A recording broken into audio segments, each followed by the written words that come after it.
네, 오늘 연세대학교 2번 문항 볼 건데요. 제 외국민 전형.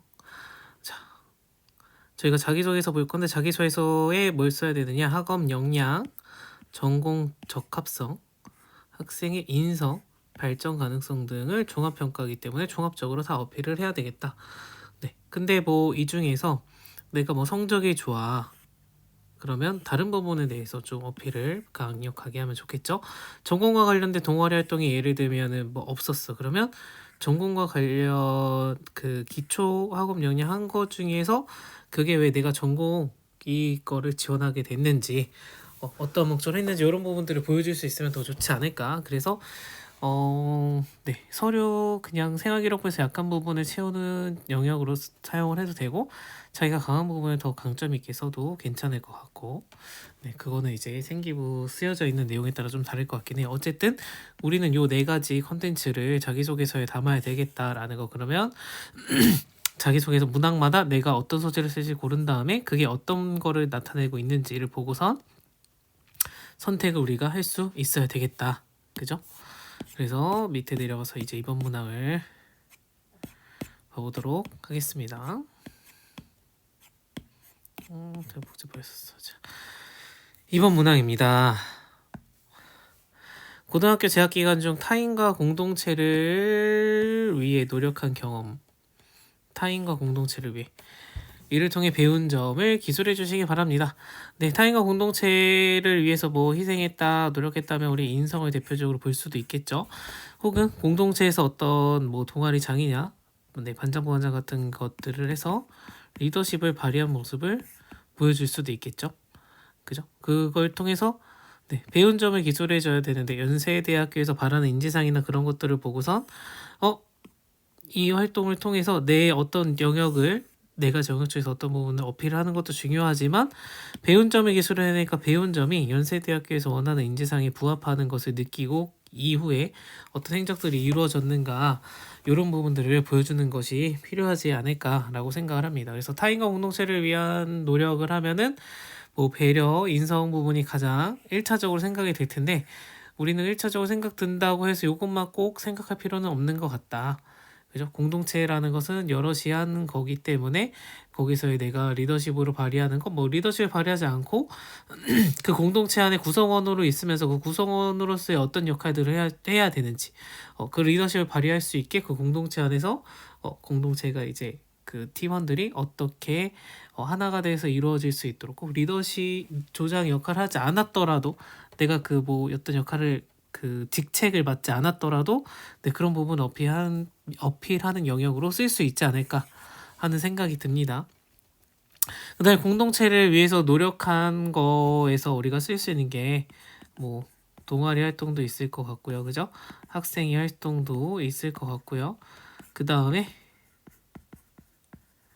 체육대회도 있지 않을까 하는 생각이 들기도 합니다. 네. 체육대회. 저는 이걸로도 썼었거든요. 그래서 이걸로도 써가지고 제가 이걸로 썼댄다. 이 내용으로 그 뭐지 학교에서 체육 운동 대회를 했는데 그 자기소개서 이제 도움 컨설팅을 받았던 친구가 운동 체육 대회와 관련된 활동을 한 내용이 있고 거기서 뭐 상을 받았었나? 그 축구 대회를 해서 그 반이 상을 받았었던 걸로 기억을 해요. 그래서 그 대회를 뭐 준비하는 과정 그런 내용들을 쓰면 어떨까 이제 얘기를 해가지고 한 거죠. 거기서 어떻게 보면은 뭐 리더십이라는 것을 말할 수도 있고 리더십 자체가 아니더라도 공동체가 여럿이서 같이 팀워크를 발휘해서 했을 때 어떤 결과물을 일어날 때의 성취감을 말할 수도 있고 어떤 어려움이 생겼을 때 그 문제 해결하는 과정들 그런 부분들이 어떤 과정들이 필요하고 그 사람 관계에 대해서도 이야기할 수 있고요. 그죠? 이 일을 통해 배운 점은 사실 풀어낼 영역들이 너무너무너무 무궁무진한 것 같아요. 무궁무진한 것 같아서 근데 여기가 800자 이내로 기술을 하는 거잖아요. 그럼 800자 이내면 사실 배운 점을 충분하게 기술하기 위해서는 하나만 써도 될 것 같다고 생각을 하고 없다면은 400자 400자로 쪼개서 써야 되겠죠.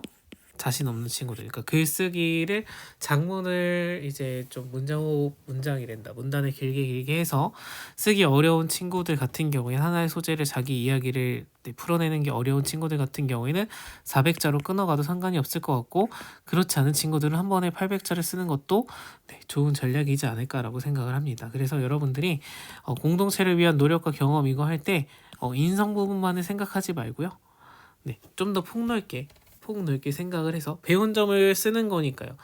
내가 공동체 안에서 조별 그룹을 할 때, 반에서 무슨 활동을 할 때 이렇게 노력하고 헌신하고 했다. 이를 통해서 그런 내용은 너무 일차원적인 것 같다. 제가 생각할 때에는 많은 친구들이 그렇게 쓰면 거기서는 진짜 글을 너무 잘 써야 뻔한 스토리지만 감동을 주는 스토리 글쓰기여야지 눈에 들어올 텐데 그렇지 못할 것 같다라고 하면은 나만의 스토리가 있다면 그런 내용들을 뽑아서 쓰는 것을 추천을 합니다. 그래서 생활기록부를 충분히 보면서 많은 이야기를 하고 이걸로는 어떤 것들을 할 수 어떤 내 매력, 내가 느낀 점을 어떤 부분들을 서술할 수 있을까, 이런 부분들을 충분히 고민을 하고 이야기를 해봐야 됩니다. 그래서 그 뭐 지도를 받을 수 있는 선생님이 계시다면 선생님이랑도 이야기를 해보시고 부모님과도 많은 이야기를 해서 그 소재를 어떤 소재를 어떻게 풀어가느냐, 그 방향성도 굉장히 중요하다고 생각을 하거든요.